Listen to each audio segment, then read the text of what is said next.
चारधाममधील पुरीच्या जगन्नाथ मंदिराला आता विना अडथळा प्रदक्षिणा घालता येणार आहेत। परिक्रमा प्रकल्पामुळे या मंदिराचा विकास होणार असून रथयात्रेच्या मार्गातही बदल होतील।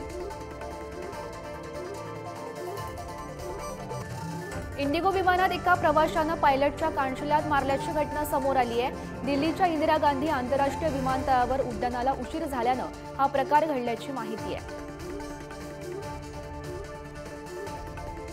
आगामी लोकसभा निवडणुका बहुजन समाज पार्टी स्वबळावर लढवणार असल्याची घोषणा सध्या मायावतींनी केली आहे। मायावतींनी स्वबळाचा नारा दिल्यानं बसपा इंडिया आघाडीत सहभागी होणार नसल्याचं स्पष्ट झालं आहे।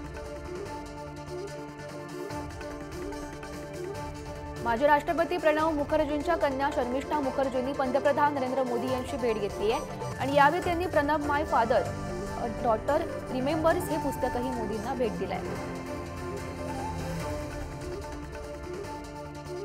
खराब हवामानामुळे दिल्ली विमानतळावरून होणारी 17 विमानांचं उड्डाण रद्द करण्यात आलेलं आहे, तर सुमारे 30हून अधिक उड्डाणं उशिरानं झाली आहेत।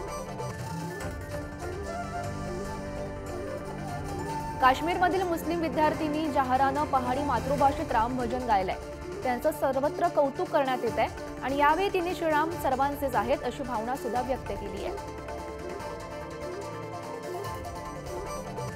अमेरिकेतील 2 भारतीय विद्यार्थ्यांचा संशयास्पद मृत्यू झाल्याची घटना समोर आलेली आहे।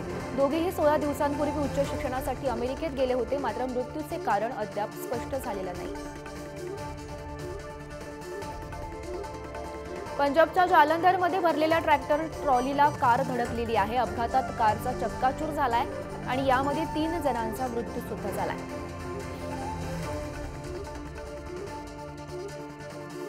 नागपूरमधील मंथन कार्यक्रमात मालदीव वादावर परराष्ट्र मंत्री एस जयशंकर यांनी प्रतिक्रिया दिलेली आहे।